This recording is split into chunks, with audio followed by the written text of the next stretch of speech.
Hello, hello, hello. Welcome to Living Shadow Tarot. How bees ya? Hope you're doing amazing. Hope you're doing amazing. Hope you're doing amazing. This is going to be the dream interpretation for Aries for right now.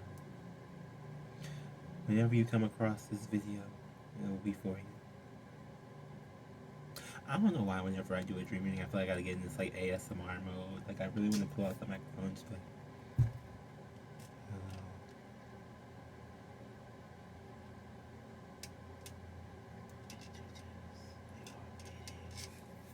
I don't know why I want to do that. I don't know if it's just like the dream, if it's like a thing or what. I'm trying to get as much of this space as possible, just simply because I don't need nobody saying nothing. Whatever, I'm just trying to live my life. Okay, so we're gonna see what's going on in your dreams. Hope you guys are doing very well out here. Okay, watching the stuff that's going on and living your best life.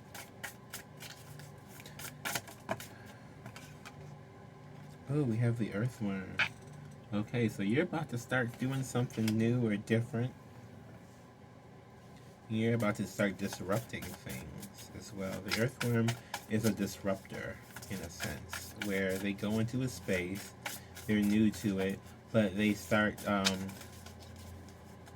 they look at it from an outsider's perspective, and then they're able to, like find where the faults are from the other people who have been there long enough to not ask the question, if that makes sense.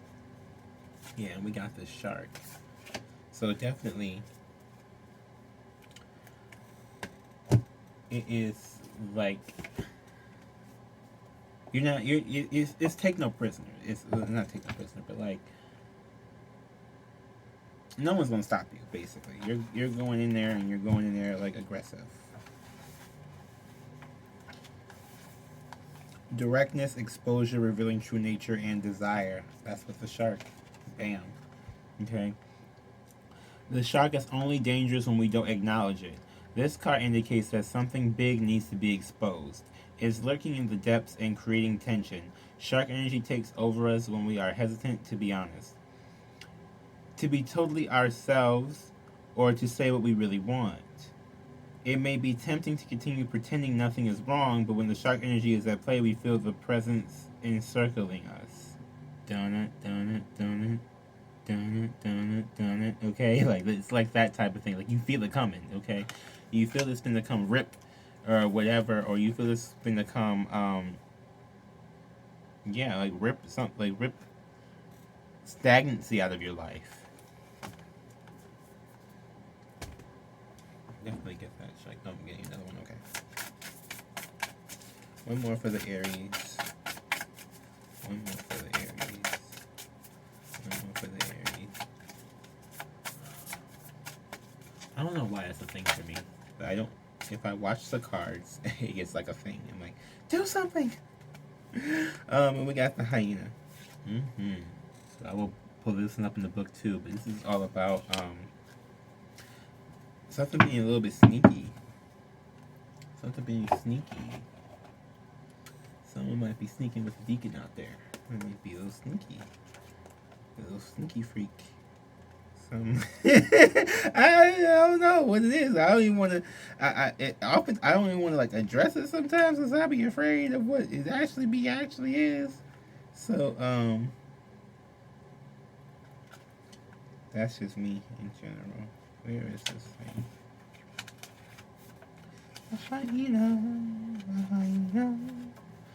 I don't know all of these because I really just use these for the dream readings because I feel like these are very really good for me with that.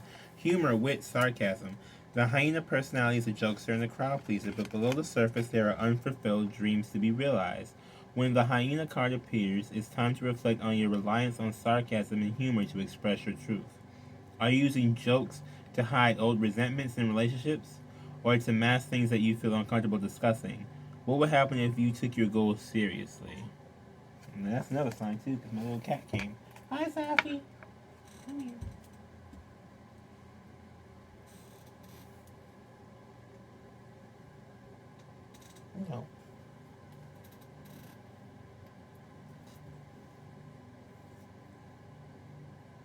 Okay, well. Whew. Cat hair. Whew. A lot of cat hair. Okay. You need to get you need to get brushed some today or something, because that was a lot. Ugh. Anyway, back to your reading. Sorry. The cats come and I don't wanna be rude to them. They're my little babies. Okay, so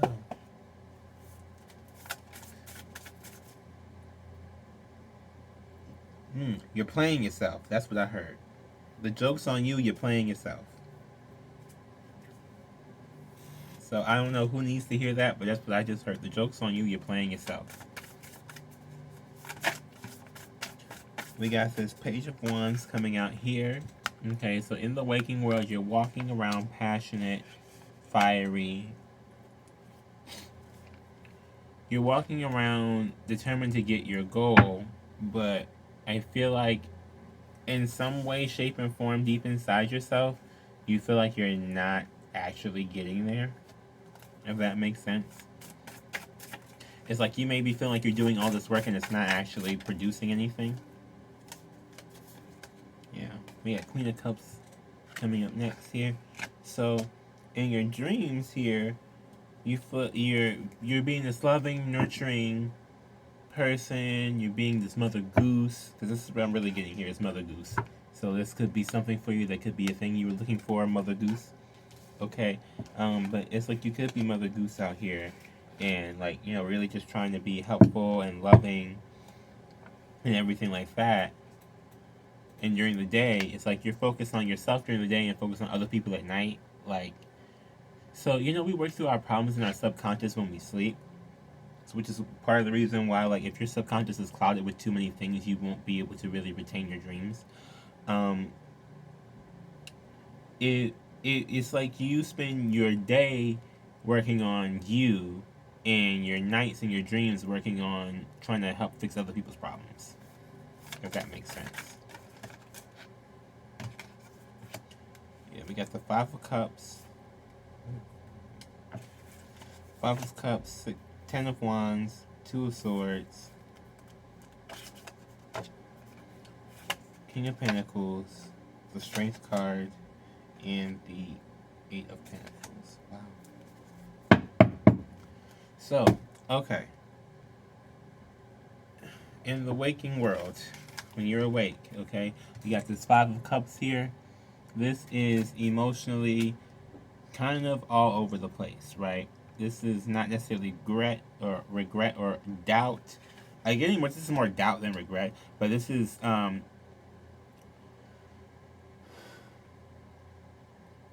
it's like I'm just getting you don't feel satisfied with what you're doing. It's like you're doing all this stuff and you just don't feel satisfied with it within yourself. Like you don't feel like what you're doing is enough for you. And then in your dream state here, it's like a burden on you because then you're spending more. Like, okay, so if you feel like, I'm gonna put it this way, you already feel like you spend half your time between you and other people. You spend like the time when you're awake focusing on yourself, and then spend the time when you're asleep trying to solve everybody else's problems, like in your sleep somehow, right? But then when you get up and you start working on yourself, you don't feel like you fulfilled yourself enough. And my question to you is, ooh, excuse me, this must be something big if I keep burping, okay? This must be something, why don't you focus on yourself 100% of the time, or at least 99.9% of the time? Because then you can give yourself the return, right? That's the burden, it seems to be. Your foundation is this Two of Swords, in which you feel like you're blinded, or not really blinded, but you feel like you always have to make a decision between somebody else and yourself, and you feel like you can never choose yourself and deal with another person. It's like it's never, oh, me and this person will do this, or me and this will do this. It's always like either I'm doing this or this other person's doing that, and it's like never, like you feel like you're never on the same wavelength as another person. We have this King of Pentacles here. So this is what they're trying to get to you. And this is like an abundant life. This is what I'm really seeing. Like an abundant life, an abundant um, future. Uh, uh, Basically, where you're not worried about all this other stuff. You can just focus on being who you are. But what's blocking you is not having the courage to really work for it and go get it. Because we have to strengthen the Eight of Pentacles here. That's what's blocking you. Is you don't feel like you're good enough to get what it is that you're trying to get. And with this Earthworm coming out in the beginning, this could be starting something new in the field, and maybe you're like you want to do something new in this particular field that's already been established, and you like it's one of those things that you got to fight how people are like, oh well, that's different. It's like, yeah, that's the point that it's different. That's the point, because the same shit wasn't working. Clearly, we still got problems in the world, so we got to do something different. It's like that type of thing. I hope I don't hurt nobody's feelings when I say it like that, but that's how it comes out. Fire signs, y'all direct. We got the shark here, okay? Clearly, you knew what I was trying to get to. Okay, y'all can take it. I don't know. Like, really, because that's what it's like. It's like you want to do something disruptive, and it's disruptive. That's kind of the point of it, and I understand that. That's scary to do something disruptive, but that's exactly what the whole point of it is.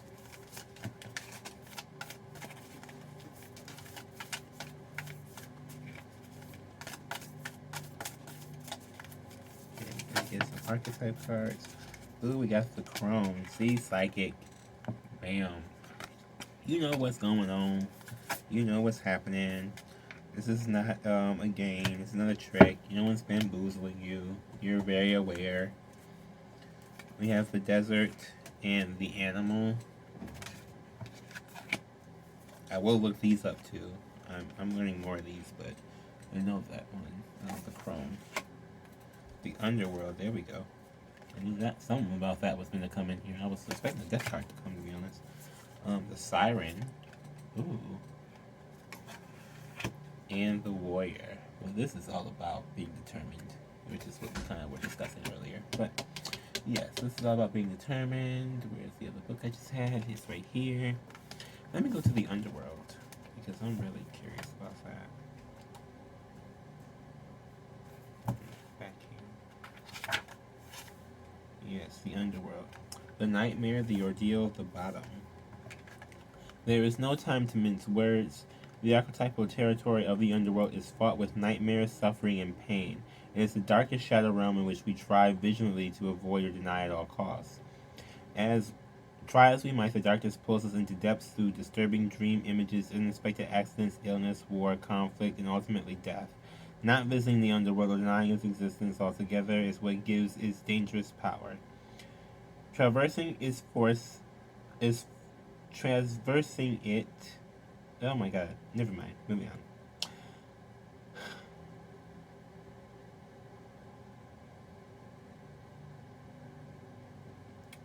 Basically, you're going through the darkness, and maybe a dark night of the soul, and maybe just like you may be having nightmares now because you were not necessarily resisting. I don't want to say it's a resistance, but it's going through the bad to get to the good, right? Like especially if you're trying to do something creative here with this earthworm, a lot of times, we use our pain for art. It's kind of like you're re-diving back into the pain. Give me the siren. Siren. Bum, bum, bum, bum, bum, bum. The temptress, the seducer, the femme fatale. This could be succubus energy. Just putting it out there, because they do come through the dreams. The siren calls and the world spins. What we thought we wanted pales in comparison to the sweet allure of her song. We find ourselves lost in the spell of desire and longing, perhaps even lust. Whether the thing calling to us is ultimately good or bad is somewhat irrelevant. It's the journey that matters, and the work of the siren is to take upon us the deep psychic descent. Following her song, we go down, down, down to a place where lessons are learned and courage must be rallied to find our way back to dry land. Try as we might, resisting the call, we may not even be an option. Wow. Wow. So, this is about answering whatever it is that you're tempted to, right? Say you're tempted. Sorry, I put this cat here. still like.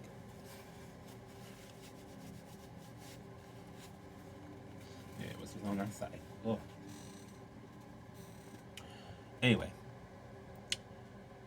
it's like you're being called to be like to dive into what you're tempted to do, right? Even though it may, and I'm getting it may be a little bit dark, but it's like you're being asked to do it. So,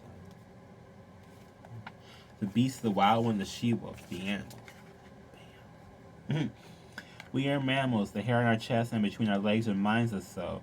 We try hard to deny our redefined animalistic nature, yet through this archetype we tap into the power and direction. Activating the animal within reawakens our relationship to nature in the most broad and embodied sense. Drinking from waterfalls, roaring at the moon, opening our eyes underwater, eating berries from the vine.